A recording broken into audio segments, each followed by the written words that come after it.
Olá, meus amores! Tudo bem com vocês? Aqui quem fala é Vicente Cassep Borges e este é o Cientificaliente, o canal que avalia o amor de um jeito diferente. Então esse é um vídeo que vai ser bem técnico, bem no estilo científico, mais científico e caliente. É um vídeo que vai mostrar como a gente avalia o amor, como é que é a medida do amor. Como é que é a medida desse amor, como é que a gente mede, como é que a gente usa os instrumentos psicológicos para medir o amor. Então nós vamos falar da escala triangular do amor de Sternberg.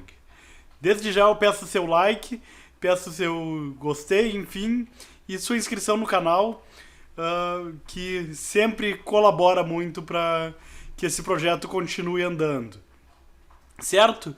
Então esse vídeo vai ser mais técnico, mas eu vou falar de um jeito que todo mundo entenda, assim, que eu espero que todos entendam, e eu acho que vai servir para a gente ver como é essa medida, como é essa profundidade desse estudo. Lembrando que nós estamos na parte 5 de 8 da playlist sobre Robert Sternberg e a teoria triangular do amor. Então, bora pro vídeo! A escala triangular do amor do Sternberg, então, ela surgiu em 1997, assim, a teoria é de 86, mas a escala é só de 1997.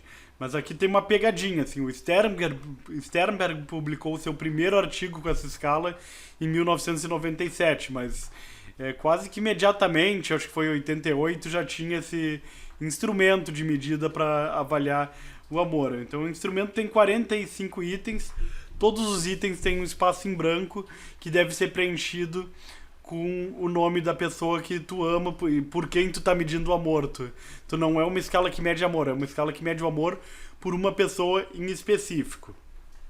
E a pessoa responde que vai escolher quem essa pessoa vai preencher, ainda que mentalmente, os espaços com o nome da pessoa amada. A escala, então, tem 15 itens que estão medindo intimidade, 15 itens medindo paixão e 15 itens medindo decisão, compromisso, que, para quem viu o vídeo 2, são os fatores da teoria triangular do amor. E os estudos mostraram, é um dado muito repetido na literatura, muito sempre encontrado, né? Então os estudos estão mostrando excelentes indicadores de consistência interna para essa escala. Mas ela tem um problema de que muitos itens não pertencem a um fator previsto. O que acontece? A gente aplica essa escala num monte de gente, aplica um teste chamado análise fatorial, e a análise fatorial mostra que vários itens, esse é um item que era para ser de intimidade, mas ele é um item que acabou indo para o compromisso. Tá? O Sternberg achava que ia ser de intimidade, mas ele acabou sendo de compromisso. E o item pode ter carga em dois fatores, ele pode ter de intimidade e compromisso ao mesmo tempo, de paixão e de intimidade ao mesmo tempo. E assim por diante, né? Então essas análises fatoriais mostraram isso, mas a inconsistência interna é muito bom. O que significa? Com essa escala eu estou medindo o amor com precisão. Os itens são precisos para medir amor. Isso é bastante importante, essa questão de precisão. Se eu for pegar um termômetro para medir a temperatura, é importante esse termômetro medir a temperatura com precisão, né? E a mesma coisa itens de escalas psicológicas, de testes psicológicos. Teste psicológico, ele é uma medida de alguma característica psicológica e é importante que ele demonstre precisão, e a gente tem técnicas estatísticas para isso, que eu vou apresentar, né? A escala triangular do amor de Sternberg, então, alguns indicadores, o KMO dela foi de 0,98, um excelente KMO, assim, indica a fatorabilidade da matriz de correlações. Eu acho que eu estou falando grego, mas enfim, a gente correlaciona o item 1 com o item 1, item 1 com o item 2, item 3, todos os itens se correlacionam entre si, faz uma matriz e a gente vê se é possível extrair fatores ou um elemento que explique aquele conjunto de itens, né?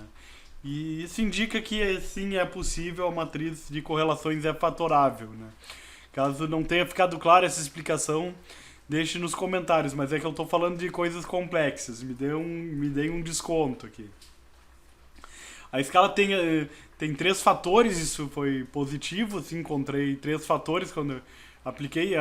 Outro parênteses aqui são dados meus, tá? Assim, não, é, e aí aqui a gente tem a correlação entre os fatores, né? E isso é um dado interessante, ó. Correlação entre paixão e intimidade é 0,68, 0,89 intimidade e compromisso, uma correlação muito próxima da correlação perfeita, que é 1 a correlação perfeita, então uma correlação elevadíssima, e 0,75 entre paixão e decisão compromisso. Então esses dados estão indicando que a gente tem muita... Os fatores são muito correlacionados entre si.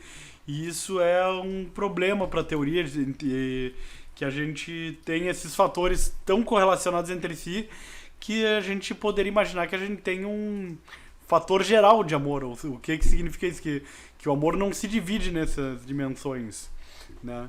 Só o amor é uma coisa só, é uma unidade só.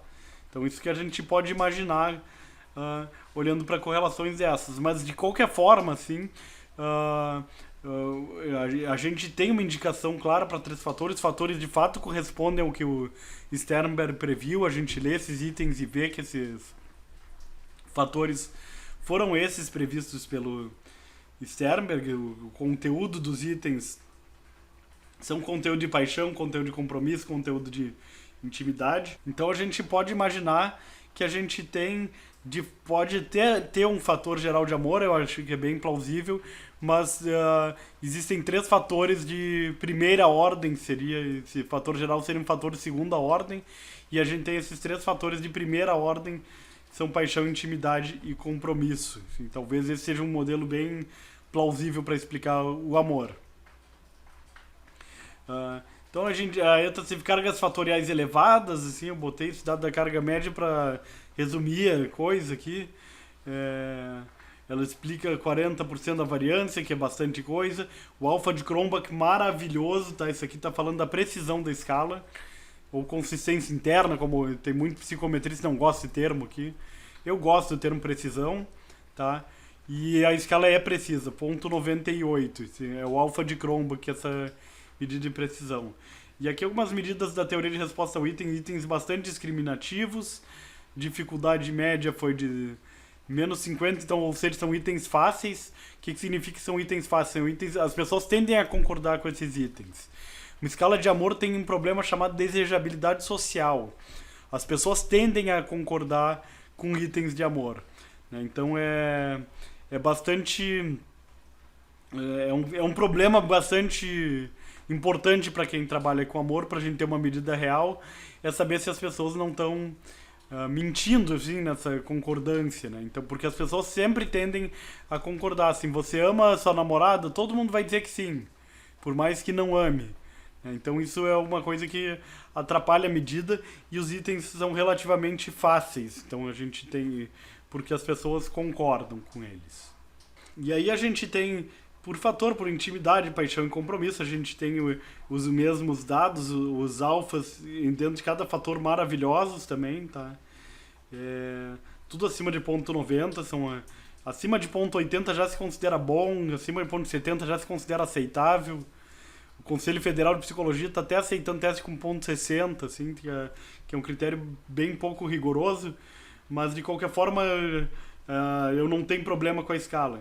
E com essa escala aqui nesse quesito. E a única coisa que eu quero que vocês reparem é que mudou o número de itens. A gente tem 19, 23, compromisso é o que mais tem itens, intimidade é o segundo, e paixão acabou com poucos itens, e alguns itens que se esperava que medisse paixão não estavam medindo. E itens muito discriminativos, ou seja, com essa escala eu de fato consigo separar. É uma medida que eu consigo separar pessoas que estão amando de quem não está amando a outra pessoa. Então isso é muito legal, assim. Essa escala tem me trazido muitas alegrias do ponto de vista psicométrico. Eu acho que quase qualquer análise que eu faço com essa escala dá certo. Ela é uma escala psicometricamente muito redonda, ela é muito boa nesse ponto, né? Mas aí eu fui para uma versão reduzida, assim. Por que eu fui para uma versão reduzida? Eu tentei fazer uma versão reduzida. E vários autores também na literatura tentaram fazer isso. O objetivo dessa versão reduzida é que a pessoa responda em menos tempo, né? E a gente tem o problema da versão completa, essa grande correlação entre itens, entre os fatores, são muito correlacionados entre si. Tem muito item que pertence a mais de um fator. E também que a escala está muito boa, assim, a escala tem os alfas de Cronbach muito bom, ela é muito precisa. Se eu tirar itens, eu vou perder na precisão, a gente sempre perde, diminui o alfa de Cronbach quando vai tirando itens, mas aí eu vou ganhar no lado de ter uma escala mais curta, mas eu posso sacrificar esse alfa de Cronbach porque ele está bom demais e não precisa ser tão bom. Não precisa ter uma medida tão precisa, eu posso diminuir a precisão para as pessoas responderem em menos tempo a minha escala, né? Então a escala triangular do amor reduzida, né? O R de reduzida, também tem 3 fatores, no caso ela ficou com 20 itens. A correlação dela com a ETAS foi de 0,94, com a ETAS completa, o que é muito bom, ou seja, eu tirei um monte de itens e eu mantive uma correlação alta, então eu vou estar ganhando pouco erro de medida quando eu faço isso, quando eu faço essa redução. E olha aqui, ó, as correlações diminuíram, tá? Ponto 44, ponto 49, ponto 73, que essa aqui ainda é elevada, mas ainda é mais baixa do que a que estava lá, mas na escala completa. Então eu diminuí essa correlação e isso me dá espaço para eu ter uma medida mais única, assim. Então eu tenho uma medida um pouco mais pura de intimidade, sem a contaminação com paixão e sem a contaminação com compromisso. Então são tudo coisas que a gente tem que se preocupar, nós pesquisadores psicométricos, temos que ficar olhando para essas escalas, assim. Então eu diminuí essa correlação e eu não sei, pode-se argumentar que é uma redução artificial, mas eu acredito que o que era artificial era aquela correlação tão elevada que era devido a itens com carga fatorial em mais de um fator. E aí aqui as minhas estatísticas, agora eu tenho 20 itens, a dificuldade dos itens, os itens ficaram um pouquinho mais difíceis, mas continua mais ou menos no mesmo patamar, explica 45% da variância, tá bom, o alfa geral 94%, então mesmo com essa redução de itens, o meu alfa total foi de 94, era de 98, caiu para 94, continua bom, e todos os alfas acima de 0,90, exceto da paixão foi 0,88, mas não é nada que nós vamos brigar por causa disso. Estou muito feliz com o alfa de 0,88 para uma escala reduzida que tem apenas 6 itens, né? Então a escala é muito boa, assim. Então no compromisso a dificuldade média ficou próxima de 0, assim, que é mais ou menos onde eu quero chegar com a minha dificuldade. Itens têm que ser bastante discriminativos, eles são, assim, são muito discriminativos, está muito boa essa discriminação, eu não sei, 0 é nada discriminativo, mas eu acho que 13 é um totalmente discriminativo, é uma coisa maravilhosamente discriminativa, assim, tá bom, assim, tá, são indicadores muito bons. E o outro indicador, esse estudo que eu fiz foi publicado na revista Paideia em 2012, deixarei os links nas referências, se eu não deixar vocês me lembrem. E esse estudo então indica as curvas totais de informação, tá? Vamos tentar explicar isso aqui de uma maneira fácil. A gente tem essa curva que indica informação e essa outra curva indica o erro da escala. Essa curva que no caso, ela não precisa ser sempre uma curva normal, mas no caso ela parece uma curva normal. Essa é a informação da escala para amor, intimidade e compromisso. E todos os dados foram muito semelhantes, tá? O que acontece? Onde a informação é maior do que o erro, significa que a escala é informativa. Onde ela é menor que o erro, a escala é pouco informativa. E o que acontece? Quem tem menos 2, ou seja, está 2 desvios padrões abaixo da média de amor, quem está 2 desvios padrões abaixo da média de amor, até mais um, quem está 1 desvio padrão acima da média de amor, isso vai dar o quê? Vai dar uns 80% da população, assim, uma conta meio de cabeça, que eu não sei ao certo, tá? Mas então quem está nessa faixa aqui, a escala consegue avaliar bem essas pessoas. A escala não consegue avaliar bem quem está 2 desvios padrões em cima da média, 3 desvios padrões em cima da média, ali o erro começa a ser maior, tá? Porque se então eu não consigo discriminar, assim, a escala não é muito boa para avaliar assim quem ama muito e quem ama muitão, assim. Então, quem ama muitão ama mais do que quem ama muito, assim, os dois são níveis de amor elevados, assim, um é 2 dígitos padrões, outro é 3. E eu não consigo separar, assim, é como se todo mundo fosse gabaritar a minha escala, assim. Então esse é um problema, assim. A escala só vai dizer assim, são pessoas que amam um monte. Isso que vai acontecer. Agora, se eu amo pouco ou pouquinho, a escala já consegue separar, assim, que está nessa faixa, a escala já é melhor. E os de amor médio também, a escala é boa para separar, né? E isso aconteceu foi mais ou menos o mesmo nível para intimidade, compromisso, paixão, tudo mais ou menos próximo, um pouquinho para lá, um pouquinho para cá, mas tudo mais ou menos perto, dado foi muito parecido para escala geral de amor e para subescalas, enfim, tá? De intimidade, paixão, indecisão, compromisso. Então a gente tem a gente tem uma escala discriminativa, tá? Só para vocês entenderem esse exemplo, assim, eu acho que é importante falar dos conceitos de psicometria para facilitar o entendimento. Imagina que você queira medir o peso, assim, e aí você vai precisar de uma balança. E que balança você vai pegar? Existe uma balança de precisão do laboratório, aquela balança que mede pozinhos, aquela balança muito precisa. Existe uma balança para medir gente que está na farmácia, né? Aquela balança mais média, ela vai de 50 até 100 quilos, alguma coisa. Existe a balança do Detran para pesar caminhão também. Então são 3 balanças. Eu não posso pesar o pozinho na balança do caminhão. E eu não posso pesar o caminhão na balança do pozinho, nem da de gente, enfim.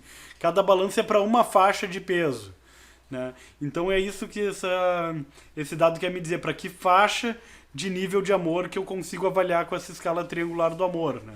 Então se a pessoa ama demais, a minha escala não consegue pesar, assim. Então é como se fosse uma balança que só pesa até, sei lá, 120 quilos. Aí eu convido alguém de 140 quilos lá e a balança vai dizer, tem mais 120, é só o que a balança sabe dizer, né? Então esse é um problema, é uma limitação, mas de qualquer forma a gente deve aplicar a teoria de resposta ao item para entender essas limitações. Certo? Então eu fico por aqui. Espero que vocês tenham gostado do vídeo. Eu adorei a presença, a audiência de vocês. É muito útil. Peço desculpas se entrei em conteúdos complexos demais, né? Assim, o canal Científica Aliente, ele aborda conteúdos técnicos. Eu vou tentar ao máximo fazer com que esses conteúdos técnicos sejam trabalhados de uma maneira que quaisquer pessoas consigam entender, quaisquer pessoas têm conhecimento na área, né? Então, sempre essa vai ser a tônica do vídeo, né? Ciência é um negócio complicado, mas o Científica Aliente facilita para vocês. Grande abraço.